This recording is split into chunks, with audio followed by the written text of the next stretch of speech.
Which one? Iconic are the Stetsons and cowboy hats that seem to romanticize the famed history of the Lone Star State. True cowboys wear them daily, almost as part of an identity to their profession. Along Interstate 35 in Waco sits one business that has crafted these fabled symbols for more than 100 years.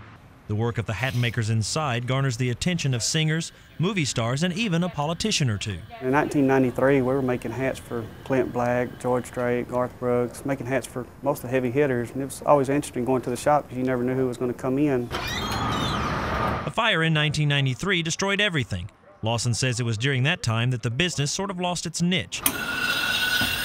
Replacing equipment was hard to come by, so he turned to a new revolution that was gaining ground: the internet. eBay was just first being developed, and so I'd get on there every night just kind of as a hobby and start doing searches and asking sellers questions and asking is there any other weird stuff laying around, because a lot of this stuff been in storage for 50, 60, 70 years.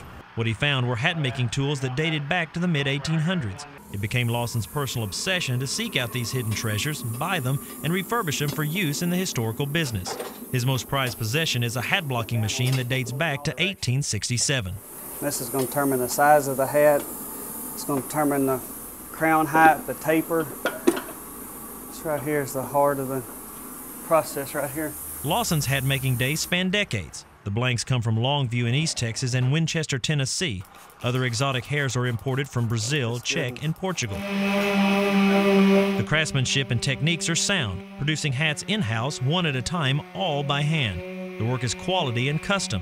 Each hat is tailored for a unique fit to match the person. Start off by kind of look at their stature and what kind of person, kind of ask them what they like, what they think is right, and we'll kind of go from there.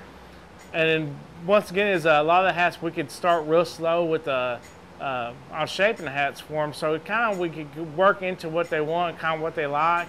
He works the fibers of the hat with surgical precision, paying attention to every detail. If you singe the hair with the flame, it'll singe that hair off, that long hair, so you start with a lot smoother process, and you'll actually make a lot smoother hat and make it a lot better, make it feel a lot better when we get rid of those real long hairs.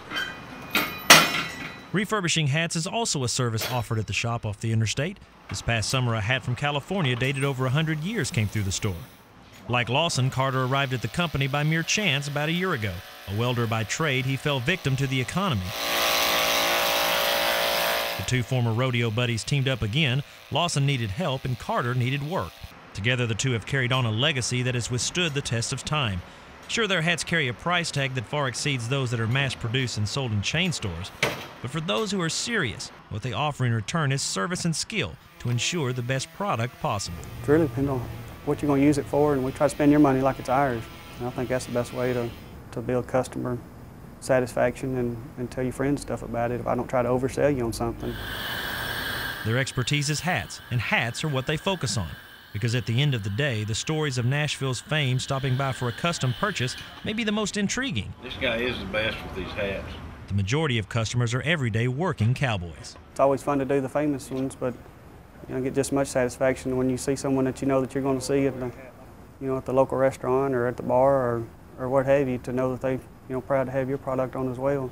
For TFB News, Ed Wolf, Waco.